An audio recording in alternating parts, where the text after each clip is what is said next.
Si vous savez qui vous êtes, vous savez qui vous n'êtes pas.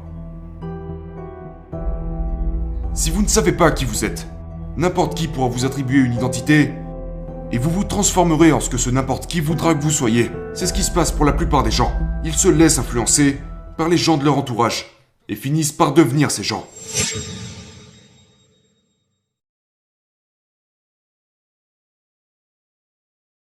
Appréciez le voyage, pas l'arrivée.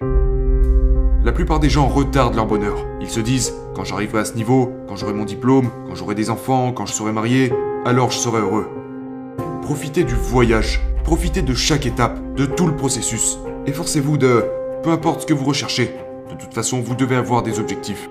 Mais n'attendez pas la ligne d'arrivée pour célébrer. Célébrez tout le long du chemin. Célébrez tout au long du chemin. Vous ne savez pas ce que vous avez tant que l'enfer ne s'est pas déchaîné sur vous. Vous ne savez pas à quel point vous êtes résistant tant que vous ne faites pas face à une véritable forme de pression. Vous ne savez pas à quel point vous pouvez endurer tant que les gens ne vous ont pas mis des coups de couteau dans le dos. Vous ne savez pas à quel point vous êtes courageux tant que vous ne vous êtes pas retrouvé dans le feu, la lutte et les épreuves. Vous ne pouvez pas connaître ce qu'il y a en vous en étant vautré dans un fauteuil, à tenir une télécommande et à regarder HBO ou Cinemax, mais en faisant face à la terreur de l'enfer. Seulement là, vous pourrez voir ce qu'il y a en vous.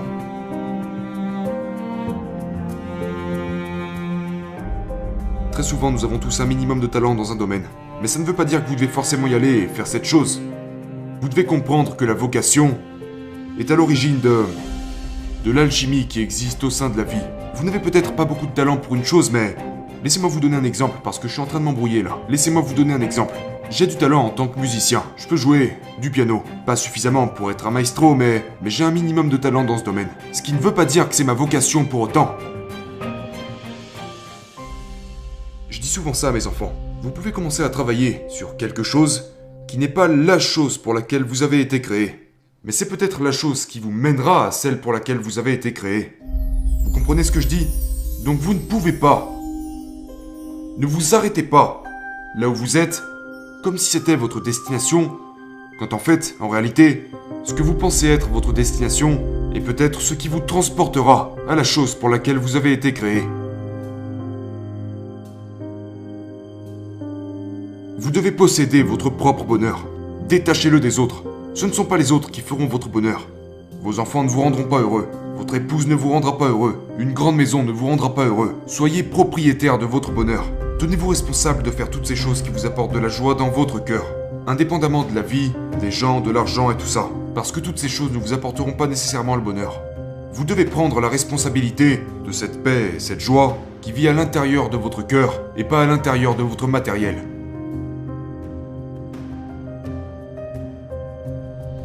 Le problème de notre génération, c'est l'addiction au divertissement, à la télévision, aux réseaux sociaux et toutes ces choses différentes.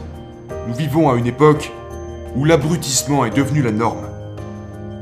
Parce que nous avons troqué l'efficacité contre l'occupation. Nous sommes plus occupés que toute autre génération ayant vécu au cours des 300 à 400 dernières années. Nous sommes constamment occupés. Et nous pensons que parce que nous sommes occupés, nous sommes productifs.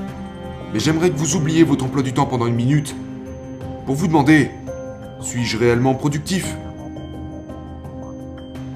Ou ai-je seulement encombré ma vie de toutes sortes de choses qui ne sont rien d'autre que des contraintes inutiles qui drainent mon énergie et m'empêchent d'être au plus haut et au meilleur de moi-même? Et est-ce que je ne remplacerai pas toutes ces choses, qui ne sont rien d'autre que des occupations sans importance, contre une réelle efficacité? 80% des choses que nous faisons sont des choses qui appartiennent au domaine de l'occupation, des activités qui ne sont pas importantes, en plus de ne pas être productives. La personne moyenne ne passe que 20% de son temps à faire des choses véritablement productives, des choses pendant lesquelles elle est créative, passionnée, enthousiaste, mais passe le reste de son temps à faire toutes sortes de choses inutiles. Nous passons du temps à faire des choses complètement inutiles.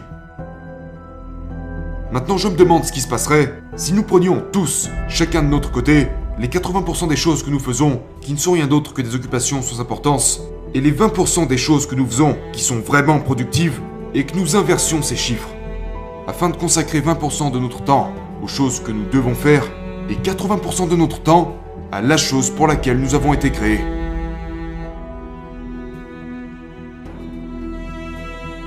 Je me demande ce qui arriverait à votre vie. Maintenant, pensez à ça une minute. Il y a beaucoup de choses que vous pourriez me prendre que je pourrais remplacer. Vous pourriez me prendre mon costume, j'en trouverai un autre. Vous pourriez me prendre ma voiture, j'en trouverai une autre. Vous pourriez me prendre ma maison, je trouverai une autre maison.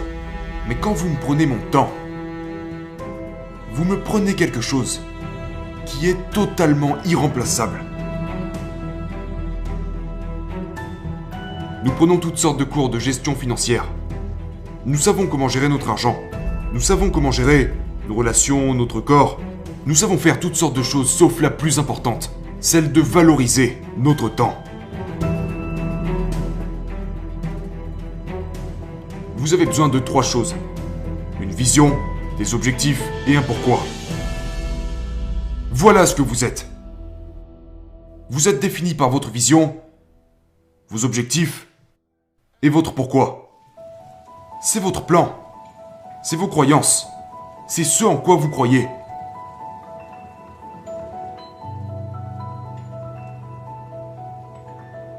Si vous savez qui vous êtes, vous savez qui vous n'êtes pas.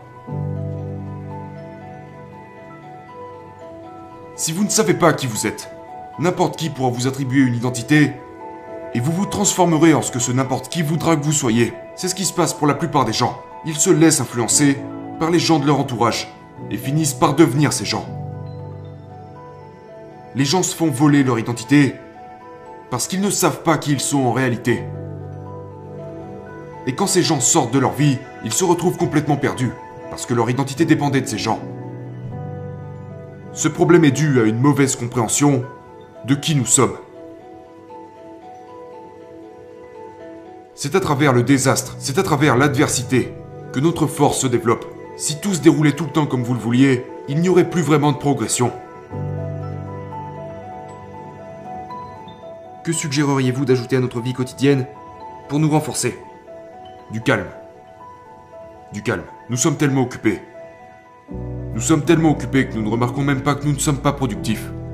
Que vous soyez occupé ne veut pas dire que vous êtes productif. La chose à propos du progrès que nous avons fait, comme le moteur à réaction, le smartphone, l'automobile, toutes ces choses que nous avons créées, les vaisseaux spatiaux, les gens ont tout, mais ils en oublient de penser. Aujourd'hui, tout va si vite.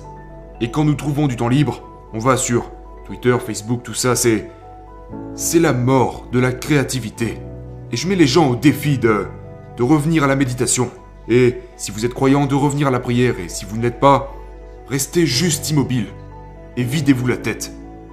Appuyez sur le bouton de réinitialisation. Coupez-vous de tout ça. Déconnectez-vous du monde. Et vous serez surpris de ce que vous pourrez entendre quand vous vous taisez.